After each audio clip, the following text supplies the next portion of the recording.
The most demon tunnel on Earth. It doesn't just kill. It buries the evidence. Somewhere deep inside the mountains of Afghanistan, carved through rock and ice, there is a tunnel. A tunnel that has swallowed thousands of lives. A tunnel that has burned entire convoys to ash. A tunnel that governments refuse to talk about. And a tunnel that the local people say is not just dangerous, but possessed. Let us take you to the incident that made people believe in the demon tunnel. November 3rd, 1982. A Soviet military convoy rolls into the Salang Tunnel, and within minutes, it becomes an inferno. The soldiers at both ends, instead of opening the exits, sealed everyone inside. Anywhere between 700 and 3,000 people died. And the Soviet government's official response? Nothing happened. That silence, that cover-up, is what made the people of Afghanistan whisper one word: demon. This is RoadxFactor. Every road has a story. We drive straight into it. Now, before we get into the blood, the fire, and the cover-up that shook the world, you need to understand this tunnel. This is the Salang Tunnel, and its story begins long before the disaster. Picture the Hindu Kush mountain range, one of the most brutal, unforgiving mountain systems on the planet. Peaks that rise over 15,000 feet, winters that drop to -30 degrees, mountain passes so treacherous, travelers and traders died just trying to cross them. For Afghanistan, this mountain range was not just geography. It was a wall that cut the northern half of the country off from Kabul in the south. For months every year, the passes would close. The north would be completely cut off. It took 9 years. 9 years of blasting through solid rock at altitudes above 11,000 feet. 9 years of workers dying in collapses and accidents. But in 1964, the Salang Tunnel was complete. 1.7 miles long, nearly 12,000 feet above sea level. An engineering marvel. Afghanistan celebrated. They called it a lifeline. But here is what nobody talked about at the celebration. The tunnel had almost no ventilation. The lighting was barely functional. No emergency exits, no fire suppression systems. Dust and fumes could reduce visibility to just a few meters inside. Engineers raised concerns. They were ignored. Because the tunnel was a political achievement, and politics, as always, came before safety. But the tunnel was already planning its first move, and the warning came sooner than anyone expected. By 1979, Soviet troops had invaded Afghanistan, and the Salang Tunnel became the most critical military supply route between the Soviet Union and Kabul. Every weapon, every soldier, every fuel tank passed through this tunnel. The tunnel was never built to carry this much. And in February of 1980, the tunnel gave its first warning. A Soviet convoy rolled in. Engines idled, fumes built up. No explosion, no fire, no collision. Just silence. When they opened the tunnel, 16 Soviet soldiers were dead, killed by carbon monoxide, poisoned by the air inside their own lifeline. The Soviets noted it, recorded it quietly, and then sent the next convoy through anyway. The tunnel had shown them exactly what it was capable of. They chose not to listen. That was just the appetizer. 2 years later, the tunnel would do the unthinkable. November 3rd, 1982. It is bitterly cold.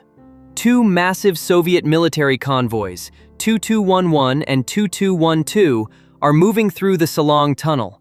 Hundreds of military vehicles, soldiers heading south toward Kabul, Afghan civilian vehicles mixed in between them. Inside the tunnel, chaos in slow motion. The convoys are long, the tunnel is narrow, visibility almost zero. And then, somewhere in the middle of that darkness, a fuel tanker collides with another military truck. What happens next, nobody will agree on for the next 40 years. Some say the tanker exploded immediately, a wall of fire rolling through the tunnel in both directions. Others say it started smaller, a fire, growing, spreading from vehicle to vehicle. Either way, within minutes, the Salang Tunnel became a furnace. Now here is where this story goes from tragic to something darker. The Soviet soldiers at both ends heard the explosion. Their immediate thought? Mujahideen attack. Afghan rebels had been threatening to destroy this tunnel for years, so the soldiers did what they were trained to do. They brought in tanks, and they sealed both ends of the tunnel. Hundreds of people, soldiers, civilians, men, women, were still inside. Some were on fire, some were choking, some were reversing blindly in the dark. The tanks held the line. Those closest to the explosion burned. Those further away kept their engines running to stay warm in the freezing cold. And the carbon monoxide crept through every vehicle. Silent, invisible, unstoppable. By the time Soviet commanders realized it was not a rebel attack, by the time they opened the tunnel, there was almost nothing left to save. 6 trucks were reportedly loaded with bodies, mostly Soviet soldiers, and quietly driven away. Afghanistan's state radio, which normally ran 5 minutes of death notices, suddenly began running 25 minutes of death notices. But what happened after the fire? That is what truly makes this the story of a demon tunnel. The Soviet Union's official statement? Nothing. Absolute silence. No press conference, no acknowledgement, no apology. It took 2 weeks for the first reports to leak out, and only because Afghan refugees who had escaped to Pakistan started talking. Because journalists were banned from moving inside the country. When Western media finally pressed for answers, Soviet army records said it was simply a traffic jam. 2 convoys collided, no fire, no explosion, 168 people died from carbon monoxide. That was it. That was all. But Western diplomats and intelligence told a different story. Up to 700 Soviet soldiers killed. Between 400 and 2,000 Afghan civilians dead. Estimates as high as 3,000 total deaths. Potentially the deadliest road accident in the history of the modern world. To this day, no confirmed death toll exists. No independent investigation was ever conducted. The truth of what really happened inside that tunnel on that freezing November night was buried, just like the victims. And it is that darkness, that silence, that gave birth to the legends that haunt this tunnel even today. The Salang Tunnel is still there, still open, still used every single day. People still drive through it. Buses still carry families through it. But ask the people who live near the Salang Pass, the farmers, the traders, the elders, and they will tell you something no government report will ever confirm. They will tell you about the presence inside. That on certain nights, especially in winter, when the mountain winds howl and the tunnel goes completely dark, drivers report feeling something, a heaviness, a feeling of being watched, engines that cut out for no reason, lights that flicker and die. Some say they have heard voices. Some Afghan communities still consider the tunnel cursed, a place where thousands of restless souls were sealed inside and never let out. And in 2022, 40 years after the 1982 disaster, history repeated itself. Another fuel tanker explosion, inside the same tunnel, more bodies, more fire. Official death toll, 31. Eyewitnesses said hundreds died.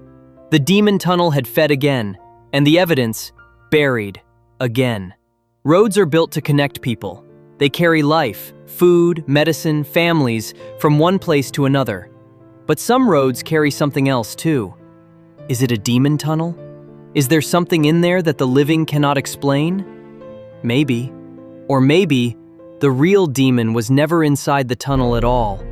Maybe the real demon was the men who sealed the exits, who buried the bodies, who said, "Nothing happened here."